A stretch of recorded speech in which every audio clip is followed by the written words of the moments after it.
Hello, welcome back to my channel Latha smart learning. ఈరోజు మనం ఈ వీడియోలో పర్ఫెక్టివ్ ఎడ్యుకేషన్కి సంబంధించి భారత రాజ్యాంగం విద్యకు కల్పించిన సౌకర్యాలు, అందులోని ఆర్టికల్స్, వాటి యొక్క వివరణ గురించి ఈ వీడియోలో తెలుసుకునే ప్రయత్నం అయితే చేద్దాం. మరియు వీడియోలోకి వెళ్ళే ముందు నా ఛానల్లోని ఇన్ఫర్మేషన్ మీకు నచ్చినట్లయితే లైక్ చేయండి, షేర్ చేయండి అండ్ సబ్స్క్రైబ్ చేయడం మాత్రం మర్చిపోవద్దు. మీరు ఇచ్చే ఒక లైక్ అనేది నాకు వీడియోలు చేయడానికి ఎంతో ఎనర్జీని ఇస్తుంది.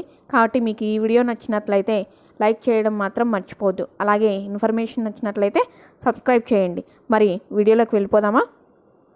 మొదట భారత రాజ్యాంగం మనకు ఏ విద్యా సౌకర్యాలు కల్పించింది అనేదాన్ని తెలుసుకుందాం. అలాగే అందులోని ఆర్టికల్స్ ఏంటి, ఆ ఆర్టికల్స్ ద్వారా మనకు ఎడ్యుకేషన్లో కల్పించిన సౌకర్యాలు ఏంటి అనేది తెలుసుకుందాం. మొదటగా రాజ్యాంగం ఎప్పుడు అమలైంది అంటే 1950 జనవరి 26న అమలైందనే విషయం అయితే మనకు తెలుసు. మరియు రాజ్యాంగం అమలైనప్పుడు విద్యను ఏ జాబితాలో పొందుపరిచారు అంటే రాష్ట్ర జాబితాలో పొందుపరచడం అనేది జరిగింది. ఏ జాబితాలో పొందుపరిచారు? రాష్ట్ర జాబితాలో పొందుపరిచారు.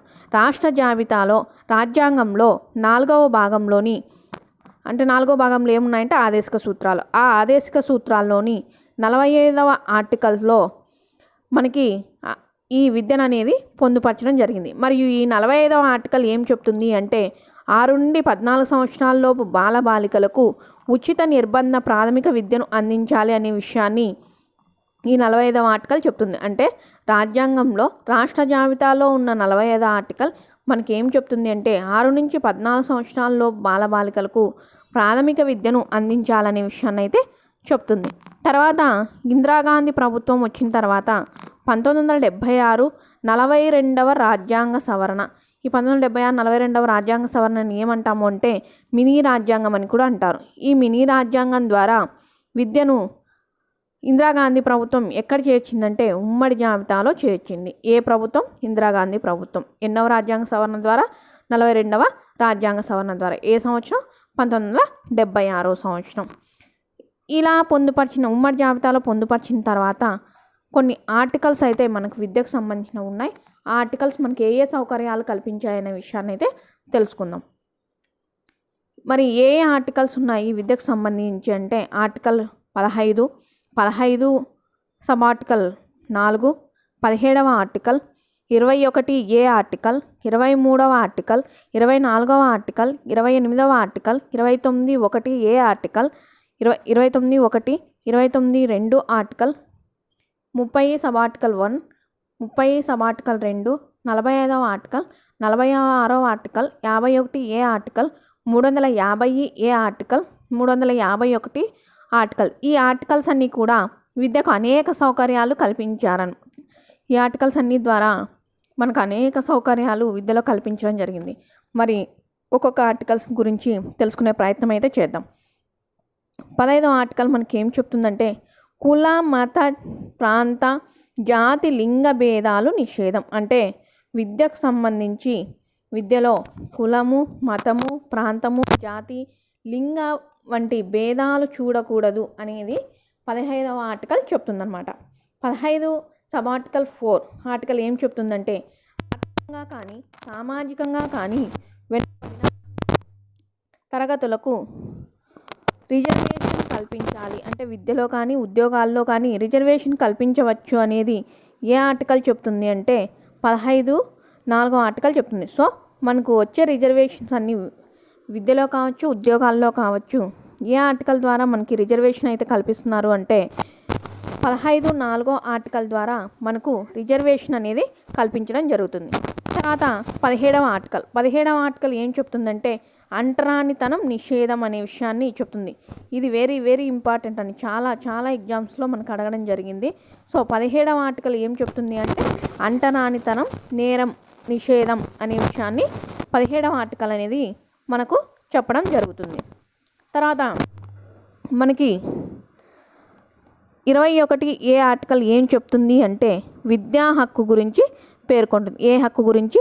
విద్యా హక్కు, రైట్ టు ఎడ్యుకేషన్ ఇన్ఫర్మేషన్ అనేది ఏ ఆర్టికల్ చెప్తుంది అంటే 21A ఆర్టికల్ అనేది మనకు చెప్పడం జరుగుతుంది. 2002 సంవత్సరం 86వ రాజ్యాంగ సవరణ ద్వారా భారత పార్లమెంటు విద్యను ఒక హక్కుగా మార్చి ఆర్టికల్ 21కి సబార్టికల్ ఏను జోడించి విద్యను హక్కుగా మార్చడం అనేది జరిగిందనమాట. సో విద్యను హక్కుగా ఏ ఆర్టికల్ ద్వారా మనకు చేర్చారు అంటే 21 ఏ సభ ఆర్టికల్ ద్వారా మనకు విద్యను ఒక హక్కుగా మార్చడం జరిగింది. ఏ రాజ్యాంగ సవరణ ద్వారా అంటే 86వ రాజ్యాంగ సవరణ ద్వారా. ఏ సంవత్సరము అంటే 2002 సంవత్సరం. తర్వాత 23వ ఆర్టికల్. 23వ ఆర్టికల్ ఏం చెప్తుందంటే పిల్లల క్రయ విక్రయాలు అంటే అమ్మడం కొనడం వంటివి నేరం అనేది ఏ ఆర్టికల్ చెప్తుందంటే 23వ ఆర్టికల్ మనకు చెప్పడం జరుగుతుంది. తర్వాత 24వ ఆర్టికల్ ఏం చెప్తుంది అంటే పిల్లలను పనిలో పెట్టుకోవడం నేరం అంటే బాల కార్మికులు అంటారు కదా, అలా పిల్లలను పనిలో పెట్టుకోవడం నేరం అని ఏ ఆర్టికల్ చెప్తుందంటే 24వ ఆర్టికల్ మనకు చెప్పడం జరుగుతుంది.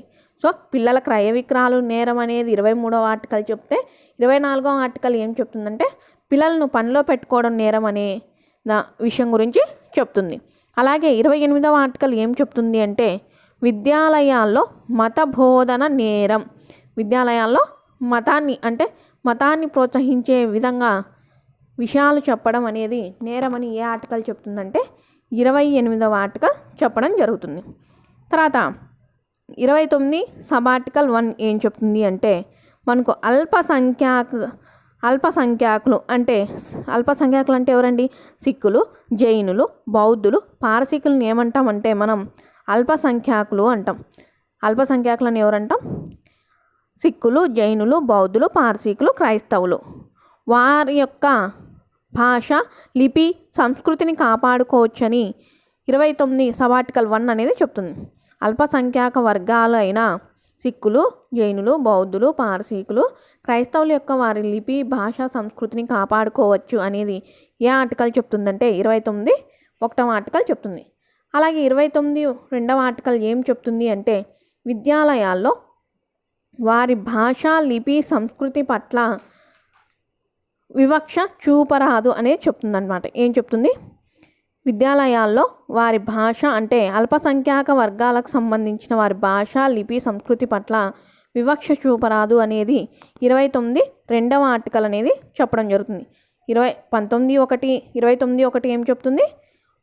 వారి లిపిని కాపాడుకోవచ్చు, ఆ లిపికి సంబంధించి వివక్ష చూపరాదు అని 29వ ఆర్టికల్ అనేది చెప్పడం జరుగుతుందన్నమాట. తర్వాత నెక్స్ట్ 31 ఏ ఆర్టికల్. 31 ఏం చెప్తుందంటే అల్పసంఖ్యాకులు విద్యాలయాలు ఏర్పాటు చేసుకోవచ్చు.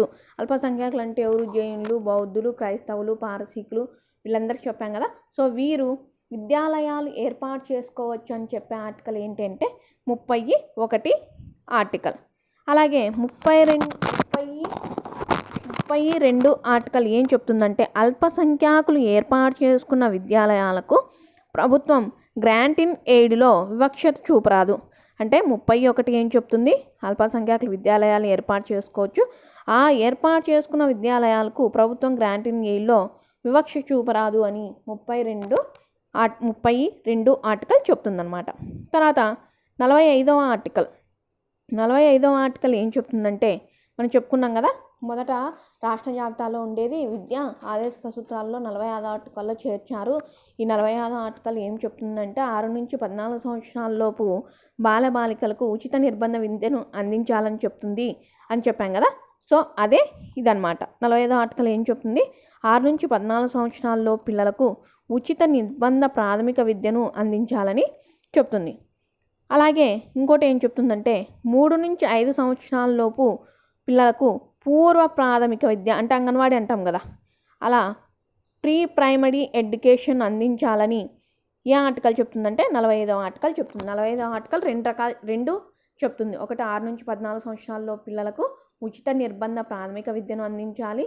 అలాగే 3 నుంచి 5 సంవత్సరాల్లో పిల్లలకు పూర్వ ప్రాథమిక విద్యను అందించాలనే విషయాన్ని 45వ ఆర్టికల్ చెప్తుంది. తర్వాత 46వ ఆర్టికల్ ఏం చెప్తుంది అంటే సామాజికంగా వెనుకబడ్డ తరగతుల పిల్లలకు దోపిడీ నుంచి రక్షణ కల్పించి వారికి మెరుగైన విద్యా సౌకర్యాలు కల్పించాలి. అంటే పనిలో పెట్టుకోవడం కానీ లేదా పని చేపించి వాళ్ళ కష్టాన్ని దోచుకొని వాళ్ళకు విద్యను దూరం చేయకుండా వాళ్ళకి మెరుగైన విద్యా సౌకర్యాలు కల్పించాలనే ఆర్టికల్ ఏంటి అంటే 46వ ఆర్టికల్ వారికి మెరుగైన విద్యా సౌకర్యాలు కల్పించాలని చెప్తుంది. తర్వాత నెక్స్ట్ ఆర్టికల్ వచ్చేసి 51A ఆర్టికల్. 51A ఆర్టికల్ ఏం చెప్తుంది అంటే 6 నుంచి 14 సంవత్సరాల్లో పిల్లలను పాఠశాలకు పంపడం తల్లిదండ్రుల విధి. ఇది చాలా చాలా ఇంపార్టెంట్.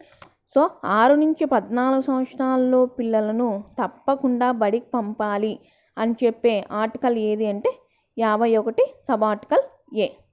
తర్వాత 350 సబ్ ఆర్టికల్ ఏ ఏం చెప్తుందంటే పిల్లలకు మాతృభాషలోనే విద్యా సౌకర్యాలు కల్పించాలి. ఏ భాషలో? మాతృభాషలోనే విద్యా సౌకర్యాలు కల్పించాలి అని చెప్పే ఆర్టికల్ ఏంటంటే 350A ఆర్టికల్. తర్వాత లాస్ట్ వన్ 351 ఆర్టికల్. 351 ఆర్టికల్ ఏం చెప్తుందంటే జాతీయ భాష హిందీని ప్రోత్సహించాలి. మన జాతీయ భాష అయిన హిందీని ప్రోత్సహించాలనే విషయాన్ని ఏ ఆర్టికల్ చెప్తుందంటే 351 ఆర్టికల్. ఈ ఆర్టికల్స్ అన్నీ మనకు విద్యకు సంబంధించి అనేక సౌకర్యాలు రాజ్యాంగం ద్వారా మనకు కల్పించడం జరిగింది. దీని ద్వారానే మనం విద్యను అందుకోవడం జరుగుతున్నది. సో ఈ ఇన్ఫర్మేషన్ గిన మీకు నచ్చినట్లయితే నా ఛానల్ని లైక్ చేయండి, షేర్ చేయండి అండ్ సబ్స్క్రైబ్ చేయడం మర్చిపోవద్దు. మీరు చేసే లైక్ నాకు మరింత బూస్ట్నిచ్చి మరిన్ని వీడియోలు చేయడానికి తోడ్పడుతుందన్నమాట. So thanks for watching.